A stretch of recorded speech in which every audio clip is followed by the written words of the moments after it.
Executive director technical CBD Punjab. Welcome to show कहेंगे आपको रियाज हुसैन साहब। यकीनी तौर पर बहुत ऐसा इकदाम है गवर्नमेंट का और इस तरह की जो इकदाम है वो होते रहने चाहिए। हमारे पूरे पाकिस्तान में इस तरह की रोड्स बनाई जानी चाहिए। एक तो बिजली इससे पैदा होगी और दूसरा ये कनेक्ट जो करेगा जाके डायरेक्ट आपको वॉल्टन के साथ या आपको डायरेक्ट DHA के साथ कनेक्ट करेगा, ये एक बहुत अच्छा इकदाम है। आप किस तरह से इसको एक्सप्लेन करेंगे हमारे शहरियों के लिए भी, क्योंकि हमारे शहरी इस वक्त जानना चाह रहे हैं जो मसनूई झील बनाई गई है इसके अंदर और फिर जिस तरह से ये ट्रैक बिल्कुल बिजली भी पैदा करता है। बहुत शुक्रिया जी। पहले तो आपने मुझे प्रोग्राम में मदऊ किया और लाहौरियों के लिए गवर्नमेंट ऑफ पंजाब का एक नया तोहफा कि जो शॉर्टेस्ट रूट है जो गुलबर्ग को वॉल्टन के साथ मिलाता लिंक करेगा। और ये सिर्फ DHA नहीं है जी, वॉल्टन के साथ कैंट भी है, पंजाब हाउसिंग सोसाइटीज़ भी है। आपका सारा आपका सफ़र बड़ा आसान हो जाता है, इसके साथ कनेक्ट होता है जी। ये फिरोजपुर रोड को भी कनेक्ट करता है। सबसे पहले आपने बात की कि इसकी हिस्टोरिकल वैल्यू क्या है, why we called it route 47। तो ये बहुत इंटरेस्टिंग एक हिस्टोरिकल बैकग्राउंड है इसके पीछे। कायद-ए-आज़म मोहम्मद अली जिन्ना ने जो अपना पाकिस्तान बनने के बाद पहला कदम रखा था वो इसी वॉल्टन एयरपोर्ट के ऊपर रखा था। तो हमने इस पूरे जो CBD पंजाब है जिसको मियां मोहम्मद नवाज शरीफ साहब ने 2014 में कंसीव किया था, फिर 2019 में 21 में इसकी बुनियाद रखी गई और अब हमने 25 में इसको मुकम्मल किया CM पंजाब और चीफ सेक्रेटरी साहब की खुसूसी काविश के साथ। तो हमने सोचा यही था कि ये तरक्की का पहला ज़ीना है, कायद-ए-आज़म मोहम्मद अली जिन्ना का पहला मुबारक कदम इसी तरह है और ये पाकिस्तान का पहला CBD है। तो इसीलिए हम इसको कायद-ए-आज़म के साथ मंसूब करना चाहते थे ताकि उनके बाबरकत कदमों से उठकर हम आसमान की बुलंदियों को छुएं। इसीलिए हमने इसे रूट 47 कहा। और इसकी एक और भी सिग्निफिकेंस है कि हिंदुस्तान से माइग्रेट करके जो सबसे पहले लोग महाजर आए थे वो इसी वॉल्टन के ऊपर, बिल्कुल यहाँ पे कैंप लगा था और यहाँ पे पाकिस्तान के यहाँ पे कैंप लगा था। तो इसीलिए हमने मुहाजिरीन की उस जो काविश है उसको भी एक देना चाहा, ट्रिब्यूट देना चाहा। तो इसीलिए हमने इसका नाम रूट 47 रखा। चूँकि ये लाहौर के सबसे मॉडर्न जिसको हम गुलबर्ग कहते हैं और वॉल्टन जो पहली अमाजगाह था महाजरीन की, तो हमने इसको दोनों को कनेक्ट किया। हिस्टोरिक अहमियत भी बहुत ज़्यादा है और इसलिए कोई शक नहीं। अच्छा, कितना वक्त बच पाएगा शहरियों का और ये कहाँ से कहाँ कनेक्ट करेगा? देखिए जी, ये बेसिकली तो वॉल्टन जो गुलबर्ग से लोग आ रहे थे, अब ये सिग्नल फ्री कॉरिडोर है। जो लोग मोटरवे से उतरेंगे सिर्फ एक सिग्नल है पंजाब यूनिवर्सिटी का और ये सिग्नल फ्री है towards DHA, towards Ferozepur road, towards cantt. ये जितने भी ये तकरीबन कोई 10 से 12 लाख की आबादी है जो डायरेक्टली इफेक्ट करती है। अगर आप मजीद फेज 6, फेज 7, बेदिया रोड और इसकी तरफ भी देखें तो ये सिग्नल फ्री कॉरिडोर मिलता है कि जो भी शहर से बाहर आएगा मोटरवे से आते हैं डायरेक्टली। खर्च कितना आया पंजाब यूनिवर्सिटी? खर्च कितना आया? इसकी लागत पे 11.5 बिलियन है। ये सिर्फ एक रूट नहीं है जी, 4.5 किलोमीटर।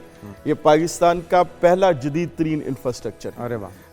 ये लीड सर्टिफाइड प्रोजेक्ट है, पहला गवर्नमेंट सेक्टर का लीड सर्टिफाइड प्रोजेक्ट है। लीड सर्टिफाइड प्रोजेक्ट होने की वजह से अंडरग्राउंड इलेक्ट्रिसिटी आपको मिलेगी। ये वो वाहद प्रोजेक्ट है जो डिज़ाइन हुआ है हाई राइज को सपोर्ट करने के लिए। पाकिस्तान में सरकार के लिहाज से जैसे गुलबर्ग है, ये एक रेजिडेंशियल एरिया था जिसको कन्वर्ट किया गया कमर्शियल में। जब आप रेजिडेंशियल को कन्वर्ट करते हैं कमर्शियल में तो इंफ्रास्ट्रक्चर उस तरह से सपोर्ट नहीं करता।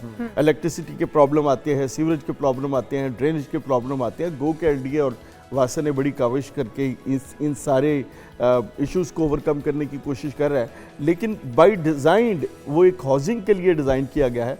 अब वहाँ पे 300 फीट की इमारतें आ रही हैं जिसकी वजह से इंफ्रास्ट्रक्चर का प्रोजेक्ट करना मुश्किल। ये ताहीर का भी बड़ा शिकार रहा, जिस तरह से आपने खुद भी बताया कि इसका आगाज़ 2019 में हुआ और उसके बाद ये टाइम टेकिंग रहा काफ़ी। 2025 में जाके ये मंसूबा मुकम्मल हुआ। इसके अंदर क्या क्या ऐसी खसूसियात डाली गई हैं, ये क्यों दूसरी रोड से खुद को मुख्तलिफ करता है, इसके ऊपर थोड़ी सी अगर रोशनी डालें कि ताहीर का शिकार क्यों और खसूसियात इसका। देखिए 2021 में शुरू हुआ और 2024 में ये मुकम्मल हो गया। ये सिर्फ रूट नहीं था, इसमें कलमा चौक की रीमॉडलिंग शामिल थी। हमने इस सबसे पहला इशू जो था कि हमें इसको एक असेस देनी है, इजी असेस देनी है ताकि लोग आसानी के साथ CBD के अंदर आ सके। तो उसके लिए हमें कलमा चौक को रिमॉडल करना पड़ा। फिर कैंट की तरफ से जो लोग आते थे, आपको याद होगा घोड़ा चौक के ऊपर बहुत ज़्यादा ट्रैफिक जैम होती थी। ट्रैफिक भी, और वहाँ पे तो पानी, थोड़ी सी बारिश हो जाए तो वहाँ पे तो सीवरेज का बड़ा मसला था। यही मैं बताने लगा। आप इस दफ़ा अगर आपने देखा हो वॉल्टन रोड को, आप तो पहचाना नहीं जाती तो फिर हमने वॉल्टन रोड को भी कंप्लीट किया, घोड़ा चौक को भी कंप्लीट किया, फिर हमने रूट 47 को भी कंप्लीट किया। रूट 47 2022-23 में मुकम्मल हो गया, लेकिन चूंकि अलाइड इंफ्रास्ट्रक्चर इसके साथ मुकम्मल नहीं था, हम इसको अनफिनिश खोलना नहीं चाहते थे। और जैसे आपने बात की कि इसको मखसूस क्या करता है, सबसे बड़ा मखसूस करता है कि इसके ऊपर तकरीबन 1 किलोमीटर का एक ब्रिज है, जो लाहौर का पहला ब्रिज है, जो 3 लेन है और इसके साथ वॉकवेज दिए गए हैं लोगों को चलने के लिए। अच्छा, अब जब आप वॉकवेज चलते हैं तो आपको पता है हमारा मौसम बहुत शदीद होता है, तो उसको कवर करने के लिए हमें शेड का इस्तेमाल करना था। उस शेड के लिए फिर हमने कहा कि हमने शेड बनाया, और शेड जब हमने फ्रेम लगाया तो हमने ख्याल किया कि यहाँ पे तो बहुत अच्छा मौका है कि इलेक्ट्रिसिटी प्रोड्यूस की जा सकती है, डायरेक्ट सनलाइट का इफेक्ट था। तो उसके ऊपर जब हमने कैलकुलेशन करवाई तो 1 मेगावाट के सोलर पैनल लगे। अब 1 मेगावाट से मुराद ये है कि हमारी जितनी भी स्ट्रीट लाइट्स है और हमारा जितना भी ऑफिस, हमारा वॉल्टन के अंदर ये ऑफिस है, ये सारे का सारा 1 मेगावाट से जो है ये कवर हो रहा है सारा। हमारी कुछ 600-700 किलोवाट की रिक्वायरमेंट है ये लाइट्स को डाल के। इसके साथ साथ जो सबसे इसकी मुनफरिद बात है कि पानी एक इंतहाई संगीन मसला बनता चला जा रहा है, तो हमारे बर्रे सगीर के अंदर ख़ास तौर पे पाकिस्तान के लिए। आपको पता है हिंदुस्तान कहता है कि हमने पानी बंद कर दिया, अल्लाह का शुक्र है वो पानी तो ना बंद कर सके, लेकिन उनकी सांसें बंद कर दी।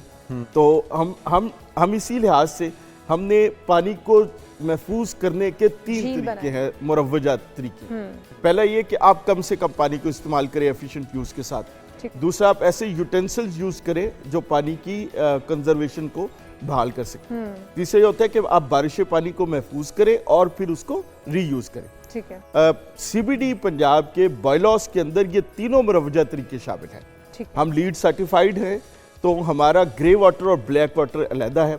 ग्रे वाटर से मुराद वो है जो वो पानी जो हम रोज़मर्रा के लिए इस्तेमाल करते हैं, जैसे किचन का पानी है, जैसे आपका कपड़े धोने का पानी है, जैसे आप सफाई सुथराई के लिए, वजू के लिए पानी इस्तेमाल करते हैं, उसे हम ग्रे वाटर कहते हैं।